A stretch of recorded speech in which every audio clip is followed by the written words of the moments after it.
நான் மரத்தின் உச்சியில் அமர்ந்துள்ளேன். கண்களை மூடியவாறு தியானித்த தன்மையில் தேவையற்ற கனவேதும் இல்லை. கொக்கியின் கூறிய அழகிலிருந்து கொக்கி விரல்கள் வரை மூளை ஒரு சரியான வேட்டையை ஈர்க்கிறது. உயர்ந்த மரங்களில் இந்நிலை மிகவும் வசதியானது. காற்றின் மிதப்பு மற்றும் சூரிய கதிர்கள் எல்லாம் எனக்கு சாதகமானது.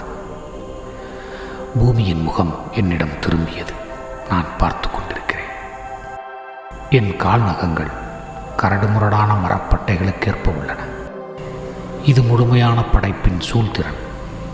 என் நகங்களையும் ஒவ்வொரு இறகையும் உருவாக்கும் திறன் என் காலில் வைத்திருக்கிறேன். இப்போது அந்த சிருஷ்டியை மேலே பறந்து திசையெங்கும் மெதுவாக சொல்லுகிறேன். நான் விரும்பும் இடத்தில் கொலை செய்கிறேன். ஏனென்றால் எல்லாம் என்னுடையது. என் உடலில் ஏமாற்றுவாதம் இல்லை. கூறிய அழகால் குத்தி கிழிப்பதே என் தன்மை. மரணத்தை பகிரும் எனது பயண பாதை ஒரே நேரடியானது, திண்மையான எலும்புகள் வழியாக. எனது உரிமை நிலைக்கு எந்த வாதங்களும் அவசியமில்லை. சூரியன் எனக்கு பின்னால் இருக்கிறான். நான் தோன்றியதிலிருந்து எதுவும் மாறவில்லை. என் கண் எந்த மாற்றத்தையும் அனுமதிக்கவில்லை.